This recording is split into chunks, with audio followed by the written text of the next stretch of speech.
राजा महाराजाओं के समय से चलते आ रहे हाथों से छपे कपड़े हमारी भारतीय संस्कृति का एक अहम हिस्सा रहे हैं, जिसका अस्तित्व आधुनिक युग में मशीनों की वजह से खत्म होता जा रहा है। और इसी को जिंदा रखने के लिए आज मैं आपको दिखाने जा रही हूँ सांगानेरी हैंड ब्लॉक प्रिंट कपड़े कैसे बनाए जाते हैं, जिसका इस्तेमाल आप सबने भी अपनी रोजमर्रा की जिंदगी में जरूर से किया होगा। तो वीडियो को अंत तक देखना तो बनता है। चलिए वीडियो शुरू करते हैं। तो सांगानेरी ब्लॉक प्रिंट बनाने के लिए सबसे पहले ब्लॉक तैयार किया जाता है, जिसके लिए सागवान या शीशम की लकड़ी के टुकड़े का इस्तेमाल करा जाता है। इसकी करी जाती है घिसाई, ताकि इस पर टिपाई करी जा सके। अब टिपाई करने के लिए सबसे पहले इसके ऊपर लगाया जाता है डेटोनियम, जो कि एक सफेद रंग का केमिकल रहता है। इसको अच्छे से लगाने के बाद सुखाया जाता है और उसके बाद जो डिजाइन बनाना होता है उसको पेंसिल और फुट्टे की सहायता से अच्छे से बना लिया जाता है। और उसके बाद सबसे महत्वपूर्ण खुदाई शुरू करी जाती है। एक कील और एक हथौड़ा लेके अच्छे से इसे खोदा जाता है और खुदाई करी जाती है। करीबन 15 दिन की खुदाई के बाद एक डिजाइन का टुकड़ा जो है बन के तैयार होता है। उसके बाद करी जाती है इसकी कटाई। इसे अच्छे से आकार दिया जाता है। आकार देने के बाद बारी आती है इसमें हैंडल लगाने की,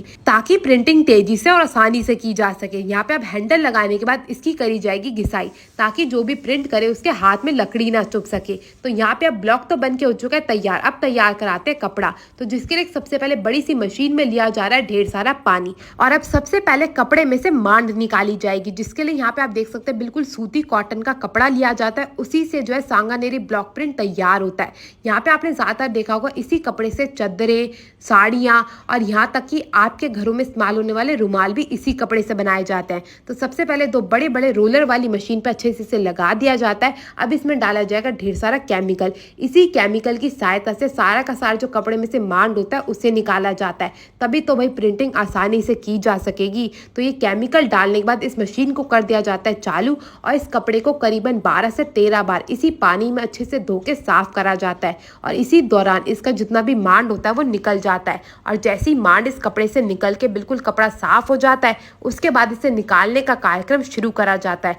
यहाँ पे आप देख सकते हैं 12 से 13 बार अच्छे से कपड़े को धो लिया गया इस केमिकल वाले पानी में। और जो हमारा कपड़ा है वो बिल्कुल अच्छे से तैयार हो चुका है। तो अब इस गीले कपड़े को एक बड़े से रूलर की सहायता से दोनों भैया एक एक करके निकाल के इसे बाहर की ओर इकट्ठा कर लेंगे। मैं आपको बता दूं, एक बारी में 10 थान के जो कपड़े होते हैं उन्हें एक ही साथ जो है मांड निकाल के तैयार करा जाता है। और इतने कपड़े से एक ही प्रिंट बन के तैयार होता है। यहाँ पे आप देख सकते हैं सारे के सारे कपड़े को लाया जाएगा और इसको सुखाने का कार्यक्रम शुरू करा जाएगा, जिसमें भी कड़ी मेहनत की जाती है। सबसे पहले 2 कपड़ों के हिस्से को जोड़ा जाता है और उस पर गांठ लगा के उसे रस्सी से जोड़ दिया जाता है। उसके बाद 50-50 फीट लंबी सीढ़ियों की सहायता से बंबुओं पे चढ़ के कपड़े को रस्सी की सहायता से खींचा जाता है और उसके बाद फैलाने का कार्यक्रम शुरू करा जाता है। भैया आप सोच सकते हैं इसमें कितना ज्यादा रिस्की खेल होगा ये।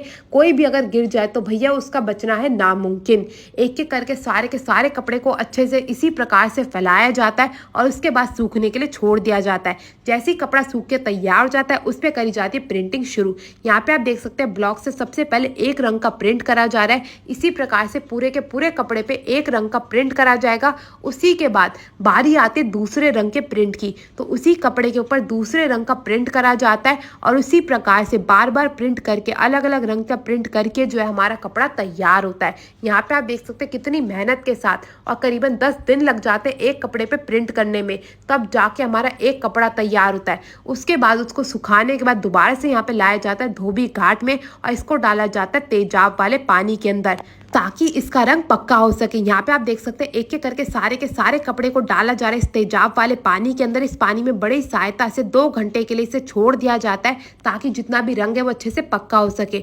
और उसके बाद ग्लव वाले हाथों की सहायता से एक एक करके सारे के सारे कपड़े को बाहर निकाला जाता है और इसको डाला जाता है दूसरे पानी के अंदर, ताकि जितना भी तेजाब का असर है वो निकाला जा सके। अब दोनों पैरों की सहायता से कपड़े की सफाई करी जाएगी। सारे के सारे कपड़े को साफ करने के बाद इसे निकाला जाएगा और इसे दोबारा से सुखाने का जो कार्यक्रम है वो शुरू करा जाएगा।